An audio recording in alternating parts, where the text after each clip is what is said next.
வணக்கம். அடியேன் அவினாசி ஜோதிலிங்கம், பிரசன்ன ஜோதிட ஆராய்ச்சியாளர். இந்த சேனல் வழியாக உங்களை எல்லாம் சந்திப்பதிலே மற்றற்ற மகிழ்ச்சி. இந்த சேனலுக்காக நீங்கள் கொடுத்து வருகின்ற ஆதரவுக்கு கோடான கோடி நன்றி.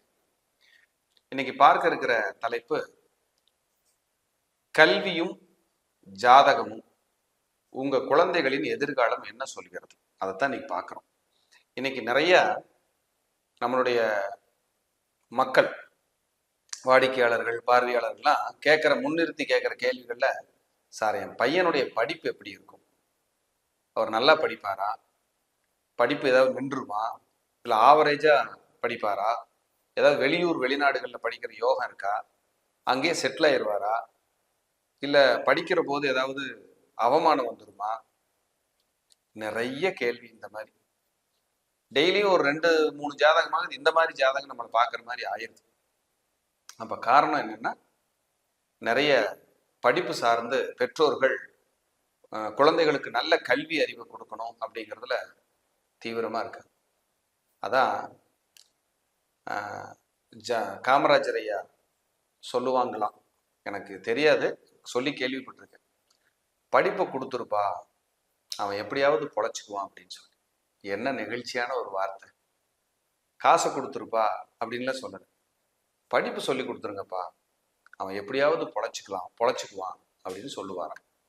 அப்போ கல்விங்கிறது ஒரு பெரிய விஷயங்க, சாதாரண விஷயம் இல்லைங்க. படிப்பு இது கிடைக்கணும்னா நம்ம புண்ணியமும் தவமும் பண்ணியிருந்தா தான் படிச்சு பெரிய ஆள் ஆக முடியும். அப்போ சிலர் பாத்தீங்கன்னா கல்யாணத்துக்கு அப்புறம் படிக்கிறவங்களும் இருப்பாங்க, சிலர் 45 வயசுக்கு மேல படிக்கிறவங்க, 40க்கு மேல படிக்கிறவங்க பார்த்துருக்கலாம். இதுவும் ஜாதகத்தில் இருக்கிற அமைப்பு தான். பொதுவாகவே 9 கிரகங்கள், 12 கட்டங்கள், 12 பாவகங்கள் என்ன சொல்லுதோ அதன்படிதான் நம்ம லைஃப். அதை தாண்டி நீங்க வாழவே முடியாது, வாழ்றதுக்கு அது பிராப்தம் இல்லைங்க. இது ஒரு ஜோதிடரா, ஒரு பிரசன்ன ஜோதிடரா, ஒரு ஜாதகம் பார்க்குற நபரா, ஒரு ஜோசியரா இருந்து, ஜோதிடரா இருந்து நான் உணர்ந்த உண்மை இது. பெரிய விஷயம் மிராக்கிள். அப்போ ஒரு ஜாதகத்துல முதல்ல கல்விக்கான கிரகம் அப்படின்னா புதன். அந்த புதன் கெடக்கூடாது. கெடக்கூடாதுன்னா என்ன? பாவிகளோட சேர்றது, அஸ்தங்க தோஷம் அடையிறது, நீசம் அடையிறது, இது இருக்கக்கூடாது. அப்படி பாவிகளோட சேர்ந்து அஸ்தங்கமாயி நீசம் ஆயிட்டாருன்னா படிப்புல மந்தத்தன்மை, மறதி, புரிந்து கொள்ள முடியாத சூழல் அந்த குழந்தைகளுக்கு இருக்கும். புரியலப்பா, எனக்கு என்ன பண்றதுன்னே தெரியலப்பா அப்படிம்பாங்க. அம்மா என்னால புரிஞ்சு படிக்க முடியலம்மா. இதே மல்டிபிளா யோசிக்கிறதுக்கும் ஜாதகத்துல விதிகள் இருக்கு. அப்படியே பயங்கரமா மூளை வேலை செய்யும், பிரமாதமா இருக்கும். அதுவும் இருக்கு. இயற்கையாகவே புதன் கன்னி வீட்லயும் மிதுனத்திலையும் புதன் இருந்துட்டா, இயற்கை ஒரு மிதுனத்துல ஆட்சி, கன்னியில ஆட்சி, உச்சம், மூல திரிகோணம், இதெல்லாம் கிஃப்ட், பெரிய விஷயம். பொதுவா புதன் கல்வி கிரகம் சனியோட சேர்ந்தா கண்டிப்பா அவங்களுக்கு ஞாபக மறதி, ரெக்கார்ட் இஷ்யூஸ், இதெல்லாம் இருக்கு. நிறைய பிரச்சனைகளையும் அவங்க சந்திக்கிறாங்க. புதன் சனி காம்பினேஷன். கல்வியில் ஒரு தடை, ஒரு போராட்டம் இல்லாம இவங்க படிச்சு மேல வர முடியாது. புதனோட சந்திரன் சேர்ந்திருக்கும் போது 2 பள்ளிக்கூடம் மாத்தினேன், 3 பள்ளிக்கூடம் மாத்தினேன், 2 காலேஜ் படித்தேன், ஒரு படிப்புக்கு இன்னொரு படிப்புக்கு சம்பந்தம் இல்லாம படிச்சேன்னுங்கிற மாதிரி சொல்ல வச்சிருக்கு. புதனோட குரு சேரும்போது சரஸ்வதி யோகம், மகாவித்யா யோகம், டபுள் டிகிரி, ட்ரிபிள் டிகிரி, ஒன்றுக்கும் மேற்பட்ட டிகிரி, பிஹெச்டி வரைக்கும் போறதுக்கு பாக்கி. இதெல்லாம் பொது பலன். மற்றவங்க கிரகத்தை பார்த்தா நம்ம சொல்ல முடியும். இது 80% பொருந்து வரும். புதனோட சூரியன் சேராரு, புதாதிபத்தி யோகம்னு அதுக்கு பேர். இந்த குழந்தை எப்படி படிச்சிடும். அதே போல புதனோட செவ்வா, technical course, engineering, accounts, maths, கஷ்டமான subject, physics, chemistry, zoology, biology, biomaths, இந்த மாதிரி கெமிக்கல், இதெல்லாம் செவ்வா புதன். இவங்களை இப்படிதான் படிக்க வைக்குது. இல்லைன்னா அவங்க யோசனை அதை நோக்கி தான் பயணிக்குது. கஷ்டமான சப்ஜெக்டை ஈஸியா படிச்சிருவான் சார் என் பையன், அப்படி பார்த்துட்டு போனான்னு எழுதிட்டு வந்துடுவான் சார். புதன் செவ்வாய் இருக்கணும். புதன் சந்திரன் பயங்கரமான நாலேஜ், வித்தியாசமா யோசிக்கும், வித்தியாசமா கேள்வி கேட்கும், சூப்பரா படிச்சுட்டு வந்துடும், நல்ல பேர் இருக்கும் படிப்புல. புதன் சந்திரன் அப்படிங்கிறது ஒரு விதி. தனித்த புதன் இருந்துட்டா அவங்களுக்கு கிங்கு, படிப்புல யாரும் அசைக்க முடியாது அப்படிங்கிறது ஒரு விதி. புதன் சுக்கிரனும் இருந்துட்டா படிக்கிற காலத்துல காதல், விளையாட்டு, அப்படியே ஜாலியாக இருக்கிறது, இதனாலேயே படிப்பு கெட்டு போயிடும். புதனும் சுக்கிரனும். ஆனால் அவங்களுக்கு எலக்ட்ரிக்கல் அண்ட் எலக்ட்ரானிக்ஸ் இதெல்லாம் நல்லா வரும், படிக்கலாம், சூப்பராக வரும். அதே மாதிரி பேஷன் டிசைனிங் இது படிக்கலாம். இந்த மாதிரி எல்லாம் சூப்பராக படிக்கிறதுக்கு அது உதவியாக இருக்கும். அதே போல் புதனோட உங்களுக்கு ராகு சேருது, கேது சேருதுன்னா வெளிநாடு, வெளியூர், ஹாஸ்டலில் தங்கி படிக்கிறேன், தள்ளி இருந்து படிக்கிறேன் இப்படின்னு சொல்லுவாங்க. புதனோட ராகுவோ அல்லது கேதுவோ சேரும்போது படிப்பில் பிரேக் வர்றது, படிக்கிற காலத்திலேயே லவ் வர்றது வரும், பார்த்துருக்கோம். இது வந்து ஜென்ரல் காம்பினேஷன், நான் சொல்றது பொதுப்படையான கருத்து. அதே போல புதன் வக்ரம் ஆயிடுச்சு ஒருத்தருக்கு அப்படின்னா போராடி படிச்சு ஜெயிச்சே தீருவாங்க, மாற்றுக்கிறதுக்கு இடமே இல்லை. உங்க ஜாதகத்துல புதன் லோ டிகிரியில் இருக்காரு, போராடி தான் படிக்கணும். ஹை டிகிரியில் இருக்காரு, இயற்கையிலேயே நாலேஜ் வந்துடும். 28 டிகிரி 29 டிகிரியில் புதன் இருந்தா இயற்கையிலேயே சூப்பர் நாலேஜ் இருக்கும். இதெல்லாம் பிரமாதமான அமைப்பு. புதன் 6, 8, 12 மறைஞ்சா சார், மறைந்த புதன் நிறைந்த கல்வி, படிக்கிறாரு படிக்கல, நாலேஜபிள் பர்சன், டியூன் பண்ணா சரி ஜெயிச்சிருவாரு. இதுதான் உண்மை. இவங்கெல்லாம் பாருங்க 40 வயசுக்கு மேல படிச்சுக்கிட்டு இருக்கிற நபர்கள்லாம் 6, 8, 12 புதன் இருக்கும். இதெல்லாம் நம்ம பார்க்கலாம்.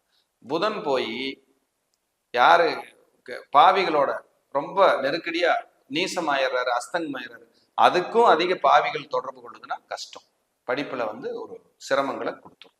இதெல்லாம் நம்ம ஜாதக ரீதியை பார்த்துக்கணும். அந்த குழந்தை என்ன மாதிரி பயணிக்கும், என்ன மாதிரி போகுங்கிறதுக்கு நமக்கு தெரிஞ்சுக்கிட்டோம்னா அடுத்த கட்டத்துக்கு நம்ம நகர்த்தலாம். அதே மாதிரி ஐஏஎஸ், ஐபிஎஸ், டாக்டர்ஸ், இன்ஜினியரிங் இதெல்லாம் இருக்கு, ஏரோநாட்டிக்கல், அதே போல அக்ரி, இந்த மாதிரி எல்லாம் நம்ம வனம் இதெல்லாம் இருக்கு. இதுக்கும் நம்ம கிரக அமைப்புகள் ஜாதக ரீதியா இருக்கு. அதனாலதான் அந்த படிப்புக்கு நம்ம போக முடியும். அஸ்ட்ராலஜர் படிக்கிறாங்க, அஸ்ட்ராலஜி படிக்கிறாங்க, வாஸ்து படிக்கிறாங்க, சாஸ்திரங்கள் படிக்கிறாங்க, இதுக்கும் அங்க இருக்கு. கம்ப்யூட்டர் சார்ந்து படிக்கிறாங்க, டிசைனிங் படிக்கிறாங்க, ஆர்கிடெக்சர் படிக்கிறாங்க, இதுக்கும் அங்க இருக்கு. இதெல்லாம் கிரகங்களில் நினைவுல தான் நம்ம அந்த படிப்பே வந்து உட்கார்ந்துருக்கும். அதை பத்தி பேசினா பெரிய சப்ஜெக்ட் ஆயிரும், அதனால எளிமைப்படுத்தி பேசிக்கிறேன். ஒரு ஜாதகத்தில் 2ஆம் அதிபதி அடிப்படை கல்வி 5th 8th வரைக்கும் கொடுக்குறவர் 2ஆம் இடம். உங்க ஜாதகத்துல 2ஆம் இடத்துல பாவிகள் இருந்தாலே அந்த அடிப்படை கல்வி பாதிக்கப்படும். 2ஆம் இடமே திதி சூன்யமானாலோ அஷ்டமாதிபதி பாதகாதிபதி சம்பந்தப்பட்டாலோ அடிப்படை கல்வியை திணற வச்சிடும். மத்தியம கல்வி 10th +2 ஃபர்ஸ்ட் டிகிரி அப்படிங்கிறது 4th பிளேஸ், 4ஆம் பாவம். 4ஆம் இடம் நல்லா இருந்ததுன்னா, 2ஆம் இடம் கெட்டு 4ஆம் இடம் நல்லா இருந்ததுன்னா 7th வரைக்கும் 8th வரைக்கும் படிக்கல, அதுக்கப்புறம் ஃபர்ஸ்ட் டிகிரி +2 பின்னி எடுத்துட்டே இருப்பாங்க. 2 வலுத்து 4 கெட்டு போச்சுன்னா, சார் 10th வரைக்கும் நல்லா படிச்சேன் சார், +2 ஃபர்ஸ்ட் டிகிரி பண்றதுக்குள்ள போதும் போதுன்னு ஆயிடுச்சு சார், இதையும் எங்க சொல்லும். அதுக்கப்புறம் செகண்ட் டிகிரி 5th பிளேஸ், 5ஆம் இடம். உங்க லக்னத்துல இருந்து 5ஆம் இடம், 5ஆம் இடம் தான் செகண்ட் டிகிரி சொல்றோம். 9ஆம் இடம் 3வது டிகிரி PhD. 12, 7 தொடர்பு கொள்ளும் போது, 11 தொடர்பு கொள்ளும் போது படிப்பில் வெளிநாடு, வெளியூர், வெளிமாநிலங்கள் வெற்றியை கொடுக்கும். இத்தனை ரகசியங்கள் நமக்கு ஜாதகத்துல படிப்பு பத்தி இருக்கு. இது வந்து ஜென்ரலா நீங்க தெரிஞ்சுக்கணும் அப்படிங்கிறது. சரி, பொதுவா சார் எந்த குழந்தை படிக்கலைனாலும் சரி, போராடிக்கிட்டு இருக்கனாலும் சரி, ஹயக்ரீவர் வழிபாடு பண்ண வைங்க. என்னைக்கு சார் பண்ணலாம்? புதன்கிழமை பண்ணலாம் அல்லது வியாழக்கிழமை பண்ணலாம். ஏலக்காய் மாலை கோர்த்து கண்டிப்பா போடுங்க. எத்தனை எண்ணிக்கை ஏலக்காய் இருக்கணும்? 54 எண்ணிக்கை கோர்த்து ஹயக்ரீவருக்கு மாலையா போடுங்க. 2 மாலை பண்ணி 1 மாலை போட்டுட்டு 1 மாலையை வாங்கிட்டு வந்துருங்க, சுவாமி மேல போட்டு. அந்த ஏலக்காயில இருந்து கொஞ்சம் ஒரு வாரம் சம்பந்தமா அதை எடுத்து ஒரு பால்ல கலந்து அவருக்கு கொடுத்துருவோம். மெமரி பவர் நல்லா இருக்கும். மெமரி பவருக்கான கிரகம் வந்து 5ஆம் இடம். 5ஆ கெட்டு போச்சுன்னா மெமரி பவர் இருக்காது, மறந்து போயிடும், ஞாபகம் மறதி. இப்ப 5ஆம் இடத்தை சனி பாக்குறாரு, சந்திரன் பாக்குறாரு, பாவிகள் பாக்குறாங்க. 5ஆம் அதிபதி வந்து பாதகாதிபதி திதிசூன்ய சம்பந்தப்படுதுன்னா உங்களுக்கு மெமரி லாஸ் ஆகும், மெமரி பவர் கம்மியா இருக்கும். சே மறந்துடுறப்பா, எது எடுத்தாலும் மறந்துடுறேன், அப்புறம் ஒரு வேலையை சீக்கிரம் செய்ய விடாது, சோம்பேறித்தனத்துக்கானவன் சனி. அப்ப இத்தனையும் கலந்து ஒரு ஜாதகத்தை பார்த்து அதுல ஒரு குழந்தை ஜெயிச்சது முன்னேறது பார்க்கணும். இதுல மருத்துவ படிப்புக்கு வந்து 4ஆம் இடம் 5ஆம் இடம் இது 2ஐயும் பார்க்கணும். 4, 5 இது பார்க்கணும். அதோட சேர்ந்து சூரியன், செவ்வாய், குரு கனெக்ட் ஆகணும். ஆச்சுன்னா தலை சிறந்த மருத்துவர்கள் ஆயிடுவாங்க. மேசம், சிம்மம், விருச்சிகம், மகரம் இதெல்லாம் மருத்துவ வீடுகளாகவே சொல்லப்படுது. அங்க எல்லாம் மருத்துவ குணம் அதிகமா இருக்குன்னு சொல்லப்படுது. இப்படி நிறைய இருக்கு. சிலர் நீட்ல எழுதுவாங்க, அதுக்கெல்லாம் பிரசன்னமே பார்க்கணும். சிலர் பிரசன்னம் பார்ப்பாங்க, சார் இந்த படிச்சிடலாமா, ஜெயிச்சிடலாமா, பிரசன்னத்துல அந்த கிரகங்கள் வீக்கா இருக்கு, சரியா இல்லைன்னா இல்லைங்க, இதை விட கொஞ்சம் கிரேடு கொஞ்சம் கம்மி எடுத்து அடுத்து படிக்க வைங்க, ஏன்னா இதுல அடுத்து வர்றதுக்கான வாய்ப்பு குறைவா இருக்குன்னு சொல்றோம். அப்ப கல்வி ரொம்ப முக்கியம். எல்லா குழந்தைகளும் படிச்சிடறது இல்லை, எல்லா குழந்தைகளும் படிக்காம இருக்கிறதும் இல்லை. ஆவரேஜா படிக்கிற குழந்தைகளும் இருப்பாங்க. ஆவரேஜ் ஸ்டூடெண்ட் சார் அப்படின்னு சொல்லுவாங்க. அப்போ இது மட்டுமா நமக்கு ஒத்துழைக்கணுமா, இது இருந்தால படிச்சிடலாமான்னா இதை தாண்டி மிக முக்கியமான விஷயம், நமக்கு நடக்கிற தசா புத்தி அந்த படிக்கிற காலத்துல நல்ல திசையா யோக திசையா இருந்துட்டா அந்த ஜாதகரை உயர்த்திடும். இதுதான் இதுல இருக்கிற முக்கிய சூட்சமே. அப்ப ஜாதகத்தை பார்த்து சரியான விதிகளையும் முறைகளையும் தெரிந்து பயனடைய என் அன்பான வாழ்த்துக்கள்.